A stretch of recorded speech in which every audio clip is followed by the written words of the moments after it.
존경하는 국민 여러분, 조국혁신당과 민주당 당원 동지 여러분, 조국혁신당 대표 조국입니다. 오늘 저는 무거운 마음으로 이 자리에 나왔습니다. 민주당 정청래 대표께서 제안한 합당이라는 화두 앞에서 저는 정치가 가야 할 길과 국민이 명령하신 시대적 과제를 다시 한번 깊이 새겼습니다. 조국혁신당은 지금까지 독자적 행보를 걸으며 선거 연대를 주장해 왔습니다. 집권 여당 대표의 공식적 제안을 받은 후에는 당내 민주적 토론과 공적 절차라는 정도를 밟으며 차분하고 질서 있게 합당 논의에 대응해 왔습니다. 무릇 정치는 비전과 가치가 중심이 되어야 합니다. 조국혁신당은 민주당의 제안을 받고 세 가지를 자문했습니다. 이재명 정부의 성공을 위하는 것인지, 양당의 주권 당원들이 원하는 길인지, 그리고 조국혁신당의 비전과 가치가 실현되는 길인지를 치열하게 수기했습니다. 조국혁신당 당원들과 국민들은 기대했습니다. 집권 여당인 민주당이 개방적 태도로 사회권 선진국 비전, 정치개혁과 연합정치, 제7공화국을 위한 개혁, 토지공개념과 부동산 개혁 등 조국혁신당이 추진하는 핵심 의제들에 대해서 진지하게 논의할 것으로 믿었습니다. 그러나 정작 합당을 제안한 민주당은 이런 논의에 들어가기보다는 권력 투쟁에 들어갔습니다. 민주당에 묻습니다. 지금 민주당 내부에서 벌어지는 상황이 비전과 정책에 대한 생산적 논쟁입니까? 아니면 내부 권력 투쟁입니까? 국민들이 실망하고 계십니다.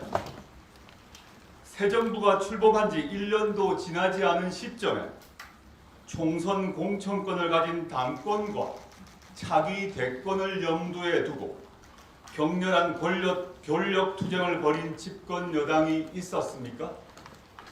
게다가 그 권력 투쟁을 이기기 위해서 합당 제안을 받은 우당인 조국혁신당과 대표인 저에 대하여 허위 비방을 퍼부었습니다.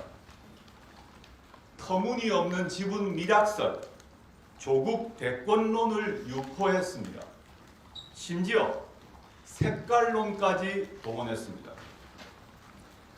국민의힘 출신 인사는 과거를 묻지 않고 환대하면서 국민의힘에 가장 앞장서서 싸워온 동지를 공격하는 행태를 어떻게 이해해야 하겠습니까? 지금 조국혁신당을 공격하는 사람 중에는 과거 문재인, 이해찬 등 민주 진보 진영의 지도자들을 비방하고 모욕한 이들도 있었습니다. 통합은 문재인, 이재명 두 분 대통령과 이해찬 전 총리 등 민주 진보 지도자들의 지론입니다. 그 뜻을 잘 알기에 인내하고 또 인내했습니다.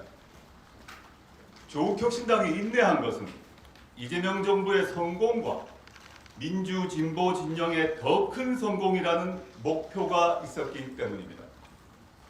지난 대선에서 이재명 후보의 당선을 위해 후보를 내지 않은 조국혁신당에 대한 모욕과 비방은 통합 논의의 심각한 장애물이라는 점을 분명히 합니다. 이에 다시 한번 확실히 밝힙니다. 국민들과 양당의 당원들 앞에서 다시 한번 단호히 말씀드립니다. 어떠한 미략도 없었습니다. 어떠한 지분 논의도 없었습니다. 존재하지도 않은 미략을 전제로 추궁하고 공격을 퍼붓는 정치적 이유, 가히 짐작이 갑니다. 거론되지도 않았던 지분 논의를 들먹이며 줄 지분이 없다고 비난하는 행태, 모욕적입니다. 저는 정치에 투신한 후 언제나 민주 진보 진영의 승리에 복무했습니다. 경고합니다. 저와 조국혁신당을 내부 권력 투쟁에 이용하지 마십시오.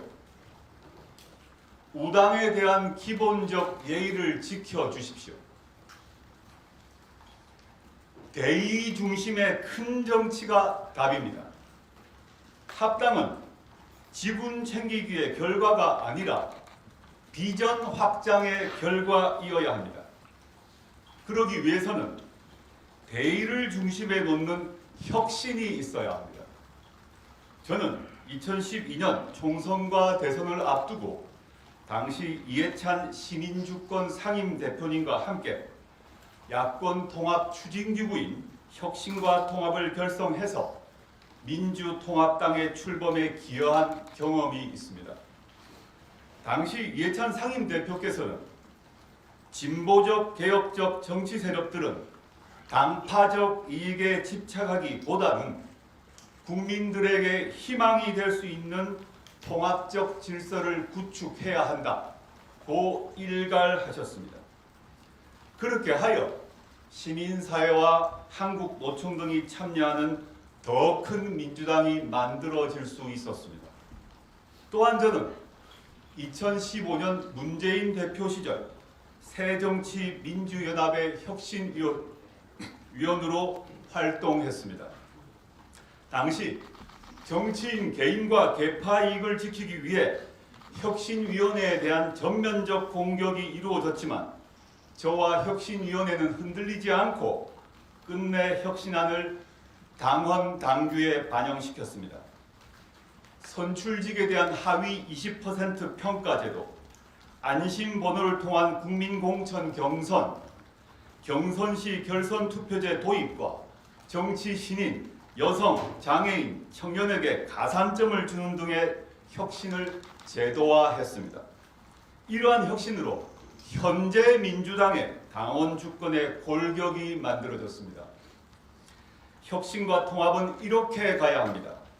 저는 선거연대의 길이든 합당의 길이든 아니면 독자의 길이든 어느 길이든 간에 대의 중심의 큰 정치라는 원칙을 지켜나갈 것입니다. 민주당에 요구합니다. 이재명 정부 출범 후 조국혁신당은 지금까지 말이 아닌 실천으로 이재명 정부를 뒷받침해왔습니다. 내란 전담 재판부법과 정보통신망법의 위헌성을 사전에 제거하여 법률의 완성도를 높였고 검찰개혁의 핵심인 수사 기소 분리의 대원칙이 실현되도록 앞장섰습니다. 사법개혁 방안도 선도적으로 제시했습니다. 개혁법안 저지를 위한 국민의힘의 필리버스터를 종결시키는데 항상 협조했습니다.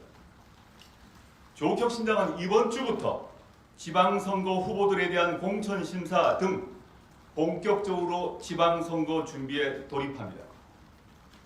합당 논의에 영향을 받지 않고 국힘 제로, 부패 제로, 지방정치 혁신이라는 목표에 따라 준비한 시간표대로 뚜벅뚜벅 걸어갈 것입니다.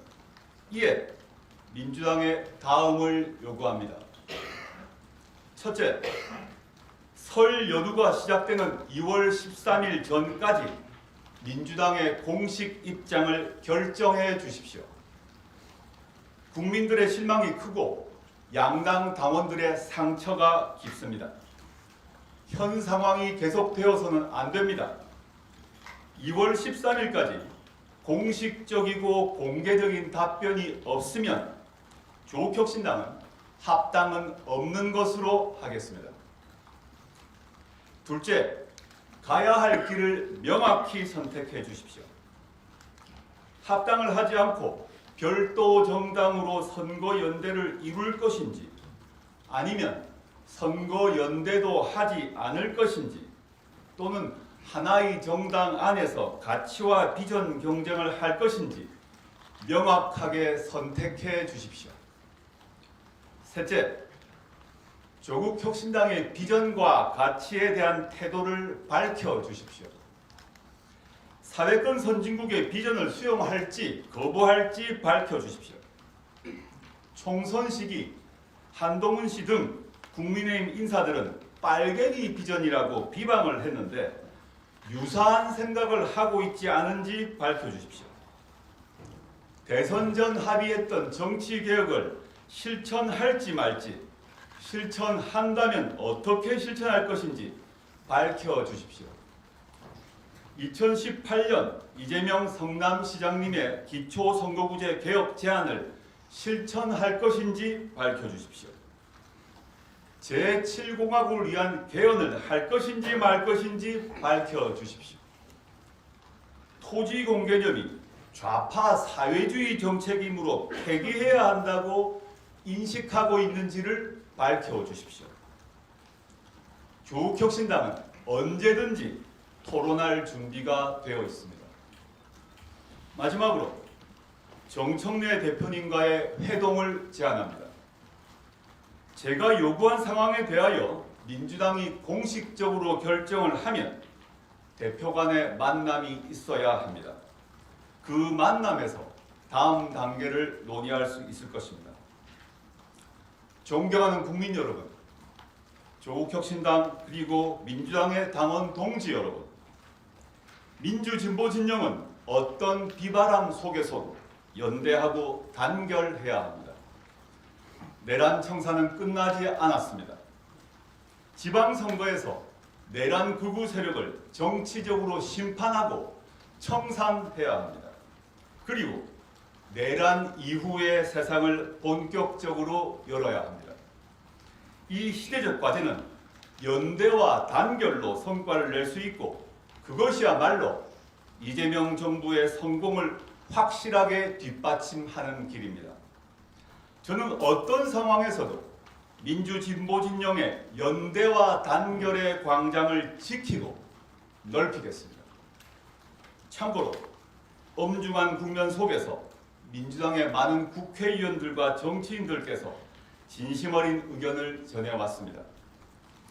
합당을 지선 전에 꼭 해야 한다는 의견, 지선은 선거 연대로 치르고 지선 후에 합당하자는 의견, 원내교섭단체 요건 완화시킨 후 연합정치를 하자는 의견 등 다양했습니다. 특히 민주당 내부 일로 조국혁신당에 피해와 상처를 준 것에 대해 미안하다라는 분들도 있었습니다. 저는 진솔한 의견을 주신 그 모든 분들이 민주진보 진영의 소중한 자산이자 지도자들이라고 생각합니다. 또한 조국혁신당은 민주당 의원들과 당원들의 집단 지성을 믿고 신뢰합니다. 마지막으로 다시 한번 강조합니다. 지분이 아니라 대의를 중심에 놓고 큰 정치를 합시다. 민주당의 답변을 기다리겠습니다. 감사합니다.